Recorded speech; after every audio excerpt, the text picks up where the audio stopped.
also arises the question as to why does the government need further allocation when it has not been able to spend what it already has. In financial year 24, government's final consumption expenditure was 14%, but it decreased to 4.4% in financial year 25 second quarter. This means that the government has spent much less this year as compared to last year. In the first quarter of 24-25, government spending was 4.15 lakh crore, and many cited model code of conduct a reason for spending less. But in the second quarter, it further decreased to 4.1 lakh crore. Madam, to my simple understanding, this grant is being demanded from the exchequer, but this is the money which is collected from the people and it is meant to be spent for the people. Since Professor Saugata Roy has already spoken about the technical aspect, today I choose to speak on what this government has delivered to the people of this country, the utilization of resources in departments it's seeking additional grants for, and also its complex relationship with the state of West Bengal. Sir, इनके bulldozer के चलते madam Bharat के लोग सवाल पूछना भूल गए और भारत की जनता आजकल इतनी भूखी है कि खाने को धोखा भी खा लेती है। मैडम, भारत में एक मिडिल क्लास जो एक साल पहले एक वेजिटेरियन थाली 100 रुपए में खाता था, आज वही वेजिटेरियन थाली 152 रुपए की हो गई। टमाटर की कीमत 247% बढ़ गई, आलू की कीमत 180%, लहसुन 128% और तेल, नमक, आटा, मैदा 18%। पहले आम आदमी पॉकेट में पैसा लेके बाजार जाता था और थैली भरकर सामान लाता था, लेकिन अमृतकाल में आदमी थैली भरकर पैसा लेके जाता है और पॉकेट में आलू, टमाटर, प्याज लेके घर वापस आता है। सर, माननीय वित्त मंत्री ने पहले कहा था कि बहुत हो गई महंगाई की मार, अब की बार मोदी सरकार, और आज उनके विचार में inflation is an international problem, महंगाई एक अंतर्राष्ट्रीय समस्या है। तो विश्व गुरु, विश्व बंधु इस अंतर्राष्ट्रीय समस्या का समाधान क्यों नहीं कर पा रहे हैं? Ma'am, 74% of Indians are unable to afford a healthy diet. The household savings have plunged to a 50-year low. Around 48% of the households in this country are facing a financial crisis क्योंकि उनका खर्चा उनकी कमाई से ज़्यादा है. The economic inequality in India is a 100-year high.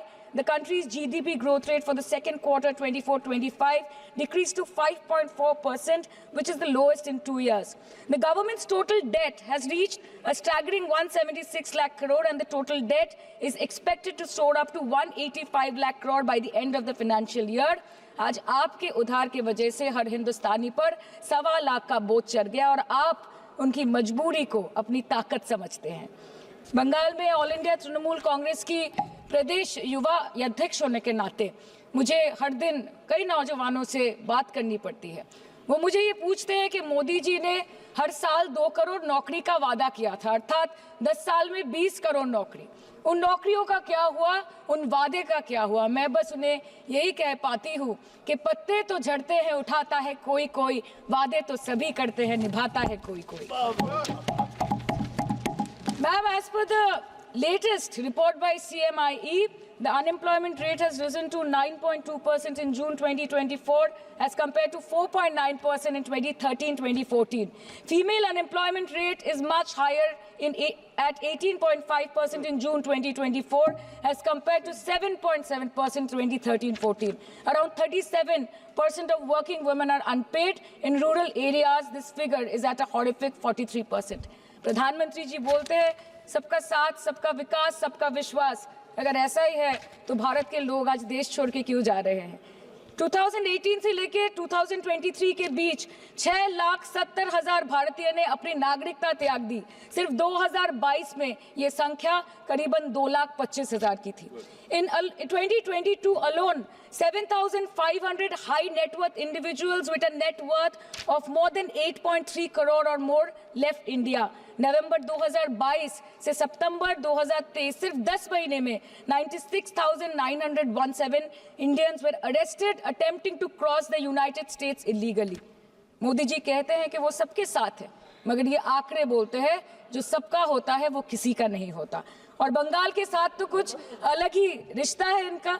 The relationship is that of quid pro को, ठुकरा के मेरा प्यार मेरा इंतकाम देखेगी। मतलब वोट है तो नोट है और वोट नहीं तो नोट नहीं। As per the available reports, as on 19 July, rupees 1.23 lakh crore is already due from the government of West Bengal against flagship programs like Manrega, PM Awas Yojana, Gram Sadak Yojana, National Health Mission, Central Food Subsidy. Further, 40,806 crore is projected dues against these schemes, bringing the total amount to a staggering 1.71 lakh crore. Madam, healthcare की schemes में सिर्फ fund हमको दिया नहीं जाता क्योंकि colour coding match नहीं करता है. So आप सबका साथ सबका विकास जो बोलते हैं, is it hinging on color coding? आपको रंग पसंद नहीं तो आप बंगाल के लोगों को पैसा नहीं दोगे और फिर आप आके बोलते हो कि हम बंगाल में जीत क्यों नहीं पाते.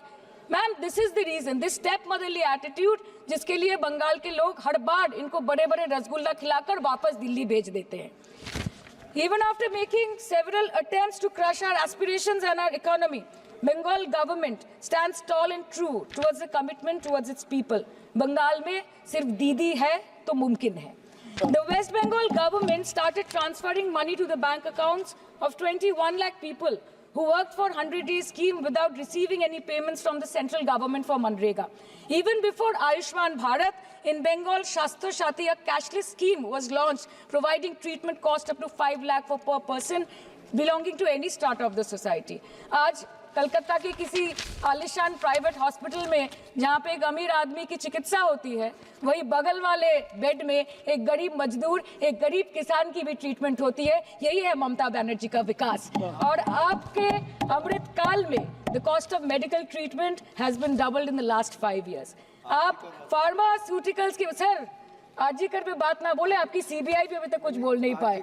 हम लोगों ने जो, हमारी पुलिस ने जो बोला था, they are still sticking to that. So उसके बारे में मत बात करें, ठीक है. आप उत्तर प्रदेश के बारे में बात करें ना sir. Sir, medical inflation is at 14%. Regularly लिए जाने वाले दवाइयों की कीमत 50% बढ़ गई. आप सिविल एविएशन के लिए ग्रांट्स मांग रहे हैं. एक डोमेस्टिक फ्लाइट, उसकी राउंड ट्रिप की टिकट 20 से 30 हजार में बिक रही है. आम आदमी आज हवाई चप्पल पहन के हवाई जहाज नहीं चल रहा, आम आदमी हवाई चप्पल बेच के हवाई जहाज चल रहा है. You are demanding funds for education but conveniently ignoring the fact that 11 lakh children have dropped out of school according to your own data. आज भारत में सिर्फ 47.51% स्कूलों के पास कंप्यूटर की फैसिलिटीज है और उसमें 9% के पास internet connection. In law and justice, you are not being able to provide legal aid to more than 1% of the eligible population. In public enterprises, 5.1 lakh public sector jobs have disappeared in the last 10 years. Railway में करीबन 2.5 lakh post बाकी हैं और उसमें से vacancy है in critical safety categories. नए भारत में आजकल ट्रेन पटरी के ऊपर कम और पटरी के बाहर ज्यादा चलती है.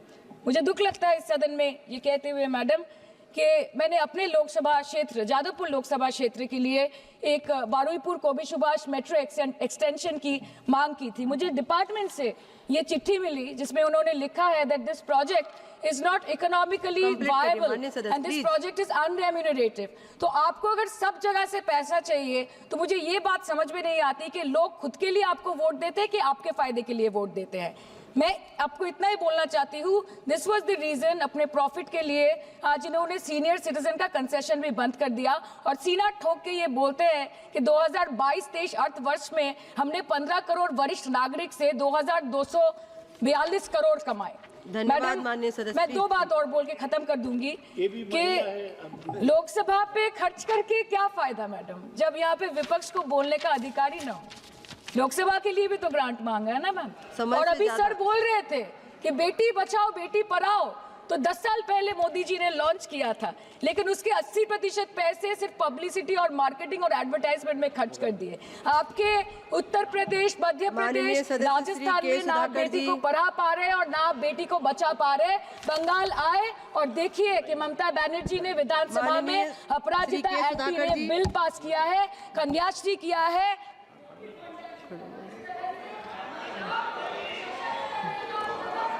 Thank you, madam. Thank you, madam.